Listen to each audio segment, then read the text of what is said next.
40을 감넘은 어떤 사람이 이런 말을 했습니다. 1년 전에 나는 40살이 되었습니다. 하월 플로리는 40살이 되었을 때에 페니실린 그 항생제의 대량 생산 방법을 다 고안해냈습니다. 그리고 조너스 스톨프스는 40세에 그 폴리오 백신을 개발해냈습니다. 그런데 나는 아직까지 그 밴드지, 반창고 하나 만들지 못했습니다. 그 네팔 사람 텐징 노르웨이는 에드먼 힐러리와 함께 이 세계에서 가장 높은 히말라야 산을 정복한 때가 40세였다고 말을 합니다. 그리고 마르커스 오렐리어스는 서기 161년에 로마 제국을 장악했습니다. 그때 그 황제의 나이가 40세였습니다. 그런데 나는 우리 집 페인트칠 하나 내 마음대로 하지 못합니다. 왜냐하면 홈 오너즈 어소시에이션의 허가를 받아야 하기 때문입니다 라고 말을 했습니다. 이 사람은 내 인생은 이대로 끝나버리는 것일까? 그런 자조적인 질문을 하면서 앉아서 한숨을 쉬고 있었습니다. 나이를 먹어가면서 대부분의 사람들은 초조한 마음으로 자기를 깎아내리는 말을 자주 합니다. 그러면서도 한편으로는 남들이 알아주기를 원합니다. 비록 자신을 학대하고 낮추지만 남들은 자기를 인정해 주기를 바라는 것이 우리들의 마음이 아니겠습니까? 사람은 누구나 남으로부터 비난을 받기보다는 칭찬과 인정을 받기를 원합니다. 이 세상에서 인정받고 사는 것처럼 복된 일이 없기 때문입니다. 우리 인간은 인정받을 때 기쁨이 있고 또 하는 일에 보람을 느끼고 삶의 활력을 얻게 되는 것입니다. 그래서 사람들은 자기가 맡은 일을 성공적으로 수행하고자 온갖 힘을 다해 애를 씁니다. 사실 다른 사람들로부터 인정받고 칭찬받는다는 것은 우리 그리스도인들에게도 매우 중요한 일입니다. 그러나 우리 그리스도인들이 받아야 하는 인정은 세상 사람들이 받아야 하는 그러한 칭찬과는 그 인정과는 달라야 합니다. 우리 믿음의 자녀들은 누구보다도 먼저 하나님의 인정을 받아야만 합니다. 세상 만물을 창조하신 모든 것의 주인이신 하나님께 인정받는 일은 무엇보다도 가장 귀한 일입니다. 그리고 하나님의 나라를 소망하는 사람이라면 반드시 하나님께 인정을 받아야만 합니다. 오늘의 본문을 보면은 하나님으로부터 인정받는 복된 한 사람이 등장을 하고 있습니다. 예수께서 백부장을 향해 이렇게 말합니다. 같이 읽겠습니다. Let's read this verse together. 이스라엘 중에서도 이만한 믿음을 만나보지 못하였노라. 그러면 왜 예수님께서 이 백부장에게 이렇게 칭찬해 주시고 또 인정해 주셨습니까? 그 이유가 무엇인가를 우리 함께 찾아보십시오. 첫째로 그 백부장은 자기 중심으로 산 것이 아니라 그의 이웃을 사랑했기 때문에 예수님께서는 칭찬하고 그 사람을 인정해 주었습니다. 본문 1절에 우리 같이 읽겠습니다. Let's read together. 예수께서 모든 말씀을 백성에게 들려주시기를 마치신 후에 가버나움으로 들어가십니다. 예수님께서는 그 약속의 땅 가나안 북쪽에 있는 가버나움에 머무셨습니다. 이 가버나움은 갈릴리 북쪽에 있는 그런 조그만 마을입니다. 여기 지도에 보게 되면은 파란 것 두 개가 있는데 하나는 갈릴리 호수고 하나는 사해죠. 근데 그 가버나움은 갈릴리 호수 북쪽에 가운데 까만 점이 하나 있는데 보이는지 모르겠습니다만 거기가 갈릴리입니다. 예수님께서는 이곳 가버나움에서 기적을 행하시고 가르치시고 말씀을 전하셨습니다. 예수님의 고향 사람들은 예수님을 받아들이지를 않았기 때문에 북쪽에 있는 가버나움으로 올라가셔서 사역을 하셨습니다. 그래서 예수님께서는 그 가버나움으로 가서 거기에서 일하면서 하나님의 일을 하셨던 것입니다. 이 가버나움에서 예수님께서는 백부장을 만납니다. 즉 본문 2절에 또 같이 읽겠습니다. Let's read this verse together. 어떤 백부장의 사랑하는 종이 병으로 죽게 되었더니. 백성은 이 백부장은 자기 중심으로 살지 않았다는 말씀입니다. 백부장이 예수님께로 나온 그 이유는 자기 자신의 이익이나 그 욕망을 이루기 위해서가 아닙니다. 자기 사랑하는 종을 위해서 예수님께 나아갔습니다. 그런데 그 당시 종의 위치는 어떤 위치였습니까? 그 종은 사람이 아니라 짐승이나 주인의 소유물과 같았던 그러한 취급을 받았습니다. 종은 주인 마음대로 얼마든지 사고 팔고 심지어 죽일 수 있는 그런 존재였습니다. 그야말로 종이란 종에게 있어서 기구요, 상품이요, 또 재산에 불과했습니다. 반면 백부장의 위치는 어떻습니까? 그 당시 이스라엘은 로마 제국의 침략하에 있었고 그 통치를 받고 있었습니다. 로마 제국은 그 점령 지역에 관리자를 세우고 군대를 파병하여 그 나라를 다스렸습니다. 백부장은 수하에 100명이라는 그 많은 병사를 거느린 중급 지휘관이었습니다. 이처럼 백부장과 종은 그 지위로 볼 때 큰 차이가 있었습니다. 그러나 본문에 나오는 백부장은 자기의 종을 비천한 종으로 본 것이 아니라 한 인간으로, 한 친구처럼 사랑했습니다. 백부장은 그 당시 사람들의 생각대로 종을 하나의 도구나 소유물로 보지를 않았습니다. 인격을 가진 한 인간으로 대해 주었습니다. 백부장은 그의 종이 약하기 때문에 억압하고 짓누르고 착취하는 것이 아니라 오히려 보호하고 돌보아줘야 할 그런 대상으로 종을 껴안았습니다. 그는 자기 수하에 있는 종을 보통 사람으로서는 생각하기 어려울 정도로 사랑과 동정심을 가지고 안아주었습니다. 병든 종을 위해서 백부장은 자기가 할 수 있는 일은 다 해서 그 종의 병을 고쳐주려고 했습니다. 그리고 이 백부장은 장로들의 말을 통해서도 이웃을 사랑하는 사람임을 우리가 알게 됩니다. 즉 본문 5절에 같이 읽겠습니다. Let's read this verse together. 그가 우리 민족을 사랑하고 또한 우리를 위하여 회당을 지었나이다. 비록 이방인의 신분이었지만 그는 유대인들을 위하여 회당을 지어 주었다는 것입니다.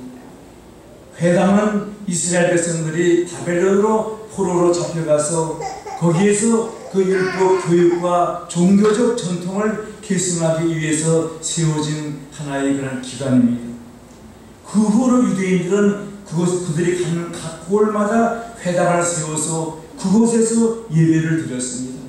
바로 이러한 회당을 백부장은 압박당하고 힘들어하는 유대인들을 위해서 지어준 것입니다. 이러한 백부장의 이야기는 우리가 살고 있는 현대와 큰 차이가 나지 않습니까? 이 세상에서 매일매일 살아가는 동안 많은 사람들을 우리는 만나게 됩니다. 그런데 대부분의 사람들은 자기 일에만 몰두하고 자기의 욕심에만 관심이 있습니다. 주님은 심판의 날 그리고 이 세상의 끝날에는 이 세상이 더 악해지고 나빠질 것이라고 말씀하고 있습니다. 그래서 사도 바울은 디모데에게 세상 사람들이 더 악해질 것이니 그것에 대비해서 모든 것을 준비하라고 말하고 있습니다. 즉 디모데후서 2장 3장 2절에 이렇게 말합니다. 같이 읽겠습니다.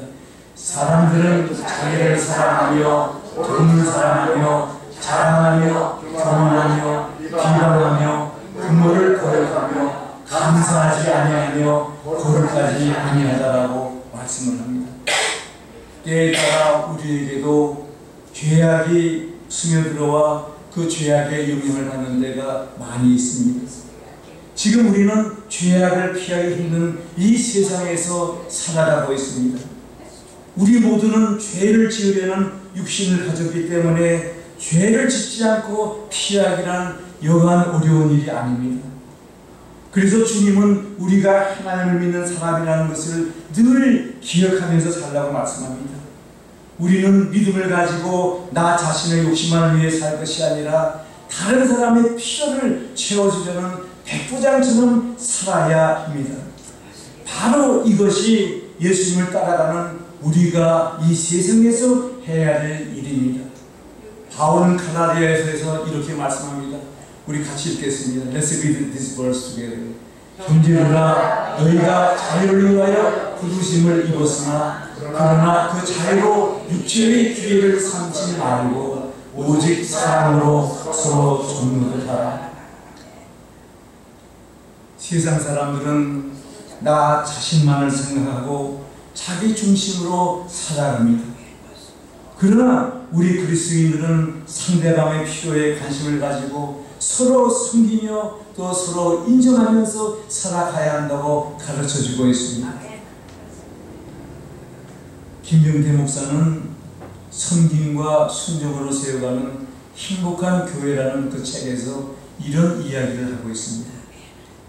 제2차 세계대전 당시 영국군 1개 소대가 벌판 한가운데서 적에게 포위되었었습니다. 병사들은 무더위와 갈증에 허덕이고 있었습니다. 그러나 이들에게 남은 것이라고는 소대장에게 있는 그런 물병, 그 허리춤에 있는 물통 하나밖에 없었습니다. 소대장은 비정한 마음으로 물통을 열어서 병사들에게 건네주었습니다. 병사들은 물통을 돌려가며 물을 마셨습니다. 그런데 수통이 다시 소대장에게 돌아왔을 때에 소대장은 깜짝 놀랐습니다. 물이 반 이상 남아있었기 때문입니다.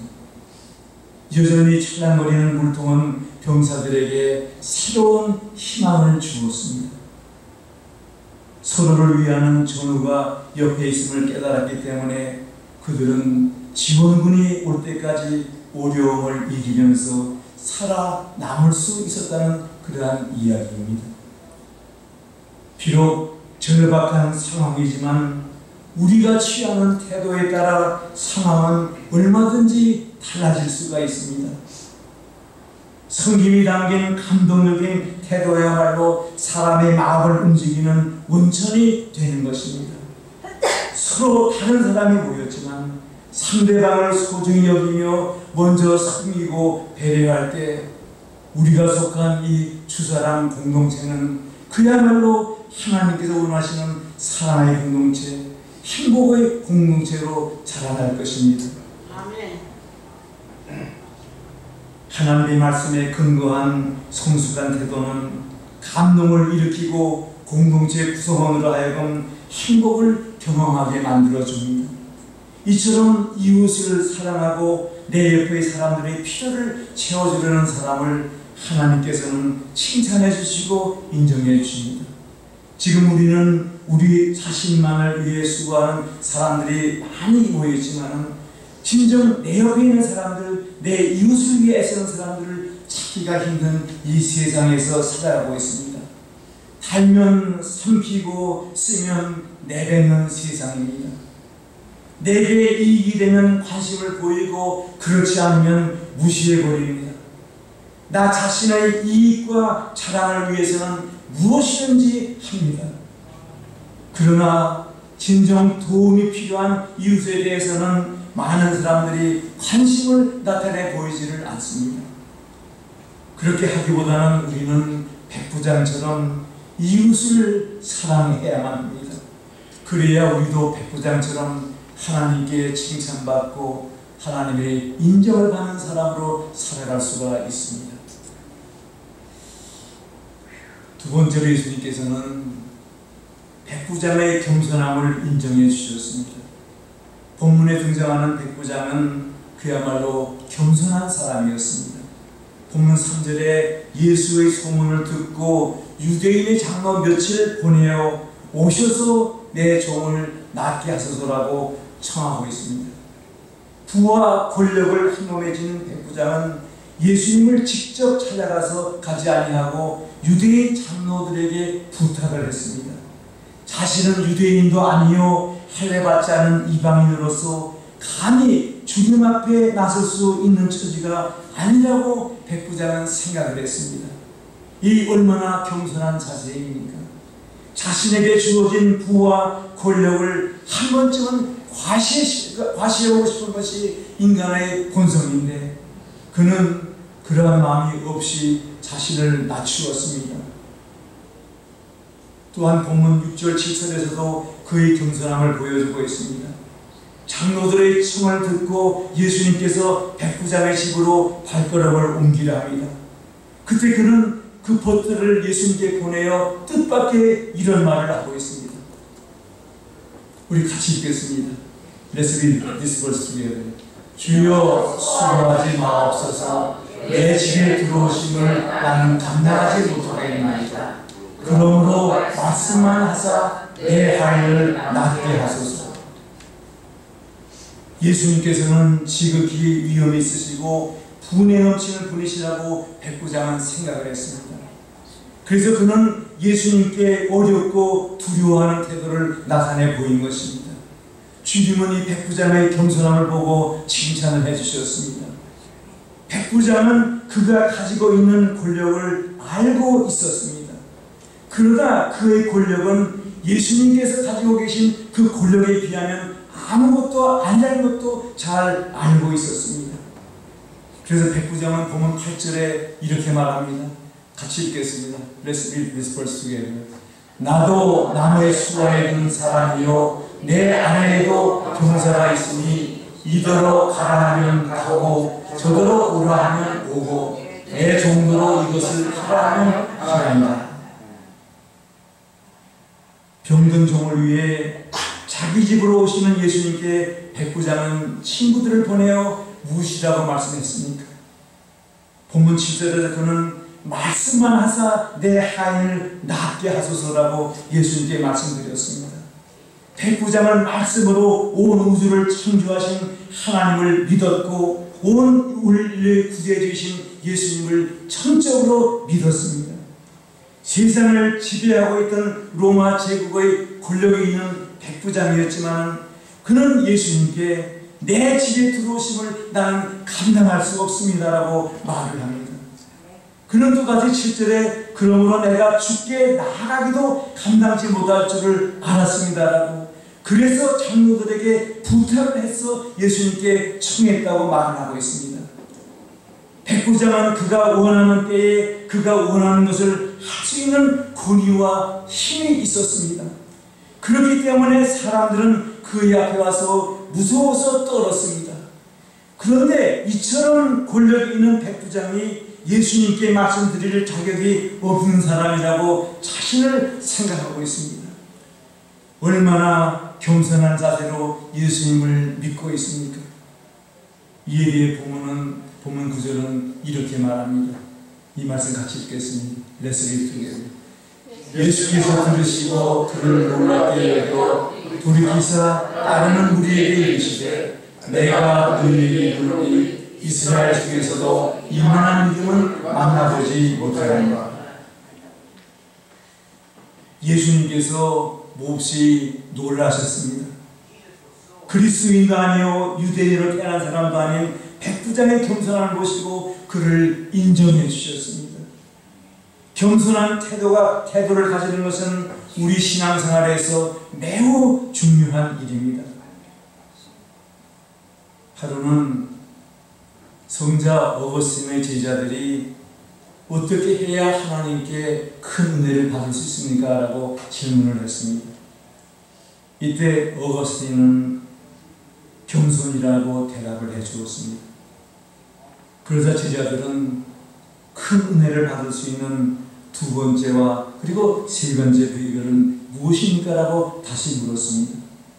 그때 어거스틴은 둘째도 셋째도 겸손이다라고 대답을 했다고 합니다. 이사야 선지자는 나는 입술이 부정한 사람이요 입술이 부정한 백성 중에 거하면서 만군의 여호와 하나님을 배웠다라고 자신을 낮추고 있습니다. 사도 바울은 젊었을 때에 만삭되어 되지 못하여 난자 같은 나라고, 그리고 자기는 모든 사도들보다 작은 사도라고, 그 후에는 모든 성도 중에 지극히 작은 자보다 더 작은 자라고 에베소서에 썼습니다. 그리고 노년에 와서는 자기는 죄인 중에 내가 괴수라고 말을 했습니다. 은혜를 많이 받으면 받을수록 겸손하여지는 것을 알 수가 있습니다. 벼가 익을수록 교계를 숙이는 것처럼 성숙한 믿음에는 언제나 겸손함이 있습니다. 하나님께서는 교만한 자를 물리치시고 겸손한 자에게 은혜를 베푸시고 존귀하게 해주신다고 야고보서에서 말씀하고 있습니다.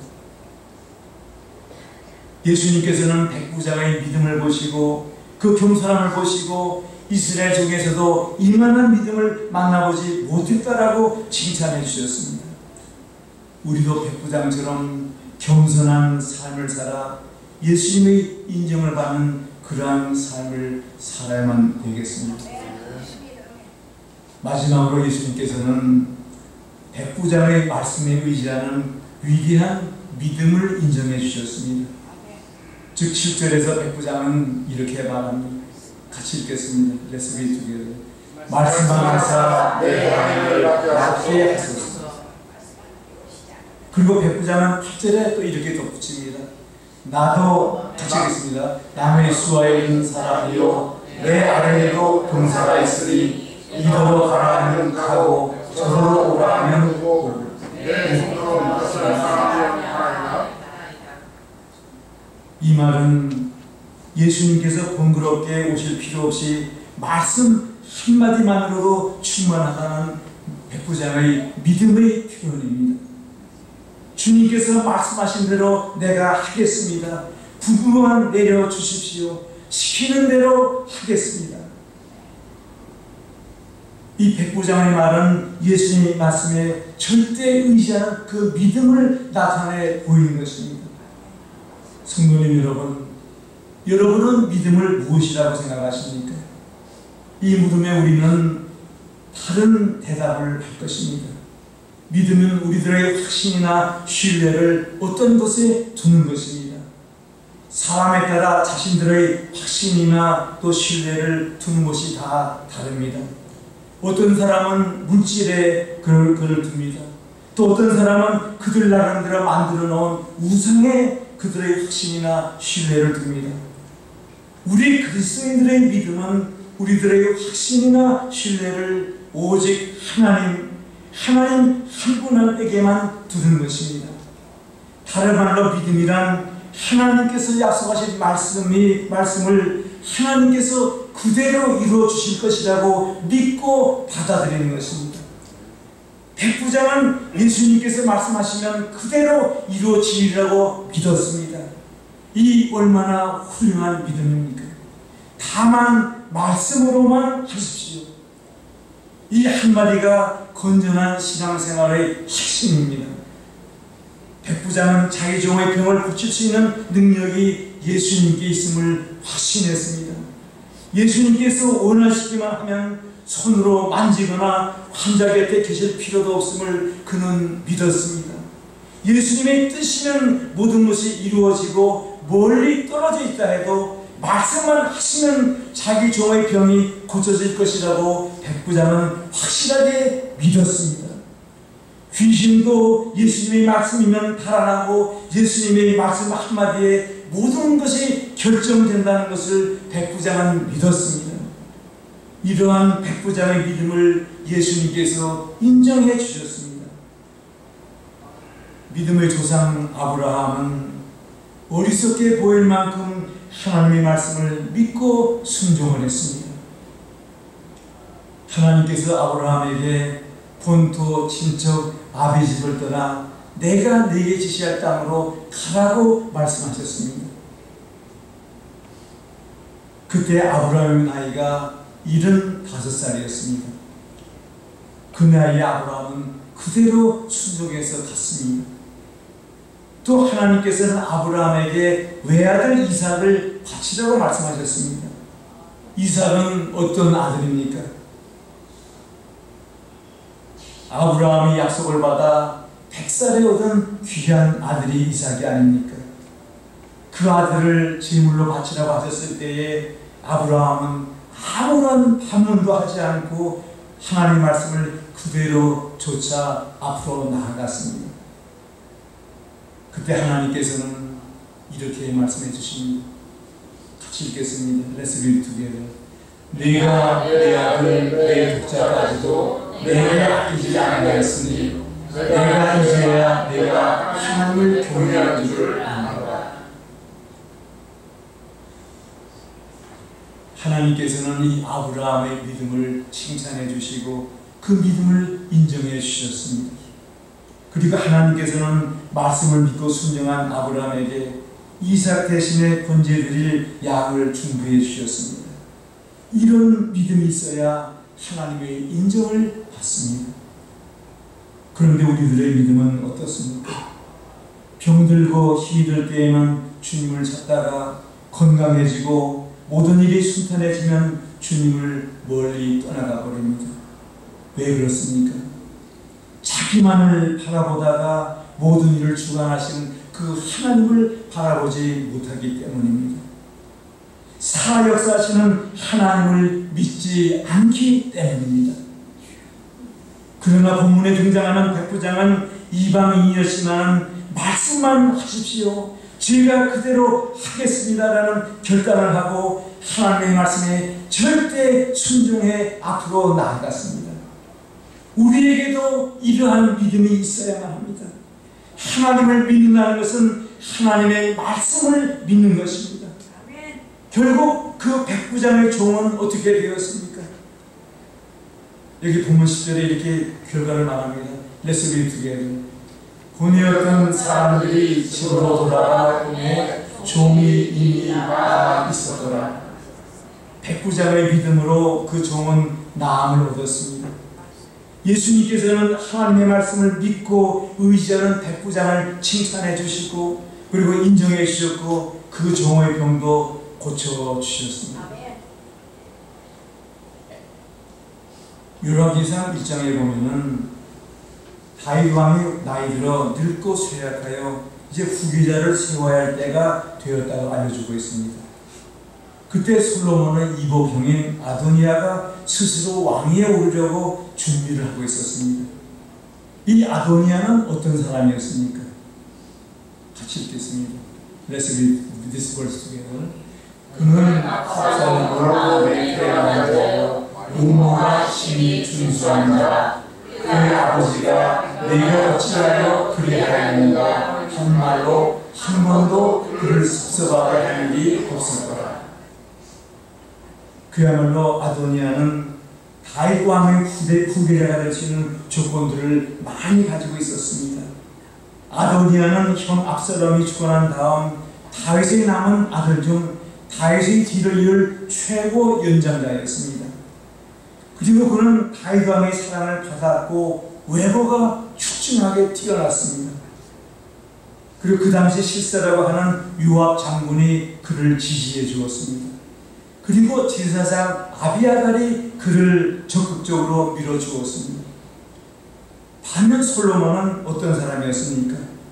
그는 밧세바의 아들로 출생 신분조차도 불결하고 훨씬 어려서 업신여김을 받고 있었습니다. 그러나 세상적으로 인정받은 아도니아는 하나님으로부터 인정받았다는 그러한 말씀이 성경에 하나도 나타나 있지는 않습니다. 결국 하나님께서 정하신 자인 솔로몬이 왕이 되지 않았습니까? 이처럼 하나님의 인정을 받는다는 것은 매우 중요한 일입니다. 여러분은 어떻습니까? 세상 사람들에게 인정을 받으려 하고 세상의 지지를 받는 것에 연연하여 자만하고 있지는 않으십니까? 사람들이 여러분을 칭찬해 준다고 여러분이 으쓱대면서 그것만 하라고 살고 있지는 않으십니까? 아니면 하나님의 인정을 받은 사람으로 세상의 지지에 연연하지 않은 담대한 믿음을 가지고 살아가고 계십니까? 성도님 여러분, 요사이 우리 주위를 살펴보면 악이 판을 치고 하나님의 역사가 나타나지 않는 것 같아 답답함을 느끼는 때가 얼마나 많이 있습니까? 하박국 선지자처럼 이렇게 고백하고 싶을 때가 많습니다. Let's read this verse together. 주께서는 악을 참아 보지 못하시며 해를 참아 보지 못하시거늘 어찌하여 거짓된 자들을 방관하시며 악인이 자기보다 의로운 사람을 삼키는데도 잠잠하시나이까. 이러한 때에 내가 무엇을 할 수 있습니까? 우리 그리스도인들이 해야 할 일이 무엇이 있습니까? 이때 이러한 한탄을 하면서 우리는 실망을 하고 손을 놓고 그 자리에 주저하다 있어서는 안 됩니다. 이런 때일수록 우리의 변화된 모습을 하나님께 보여드리고 하나님의 인정을 받기 위해 노력하는 것이 우리 그리스도인들이 해야 할 일입니다. 예수님을 믿는다는 우리가 새로워지고 변화되지 않는다면 우리 믿음이 무슨 소용이 있겠습니까? 내가 변화되지 않고는 악한 세상이, 내 가정이, 우리 교회가 변화되지 않습니다. 먼저 내가 변화되어 하나님의 인정을 받아 하나님의 능력을 받는 일 외에는 우리에게 희망이 아무것도 없습니다. 우리는 삶의 기준을 다시 정해야만 합니다. 인간의 기준이 아니라 하나님의 기준으로 바꿔야만 합니다. 열왕기상과 열왕기하는 여러분이 잘 아시는 대로 이스라엘의 왕에 대한 기록을 담아놓은 그런 책입니다. 그런데 여기에 여호와 보시기에라는 이 말씀, In the eyes of the Lord라는 이 말이 자주 나옵니다. 열왕기상에는 13번, 그리고 열왕기하에는 29번, 통틀어 열왕기상과 열왕기하에 42번이 나옵니다. 그런데 이 말은 주로 왕들을 평가할 때 사용되었습니다. 무슨 말입니까? 왕의 능력이라든가 아니면 왕이 어떤 큰 업적을 이루었느냐 아니냐가 아니라 왕의 하나님을 섬기는 믿음이 왕을 평가하는 기준임을 나타내고 있다는 것입니다. 때로 우리의 성공이 하나님 보시기에는 실패가 될 수 있습니다. 반면에 우리의 실패가 하나님 보시기에는 성공이 될 수도 있습니다. 사람의 평가와 하나님의 평가는 다르기 때문입니다. 그래서 잠언 기자는 이렇게 말합니다. 같이 읽겠습니다. Let's read together. 어떤 길은 사람이 보기에는 바르나 필요는 사람의 길입니다. 진정한 성공은 내가 원하는 것을 이루는 것이 아니라 하나님의 뜻대로 사는 것입니다. 이렇게 성공의 기준이 하나님 보시기에 어떠한 거로 바뀌면 우리의 삶의 태도가 바뀌게 됩니다. 하나님을 위해 살아가는 인생이 성공한 인생이고 하나님의 이름을 높이며 믿고 살아가는 인생이 하나님께 인정받는 인생이고 복된 인생이 되는 것입니다. 성도님 여러분, 나 자신만의 이익을 생각하지 말고 믿음이 있는 이 백부장처럼 내 이웃의 필요에 관심을 가지고 이웃을 사랑하며 예수님을 겸손하게 그리고 확신을 가지고 담대하게 믿고 따라가십시오. 답답하더라도 마음을 낮추고 겸손한 자세로 하나님 앞에 나아가 하나님 말씀만을 믿고 의지하는 그런 삶을 사십시오. 그래서 우리 모두 하나님께 인정받는 삶, 주님께 칭찬받는 그런 삶을 살아가는 우리 모두가 될 수 있도록 우리 모두 함께 같이 나아가십시오.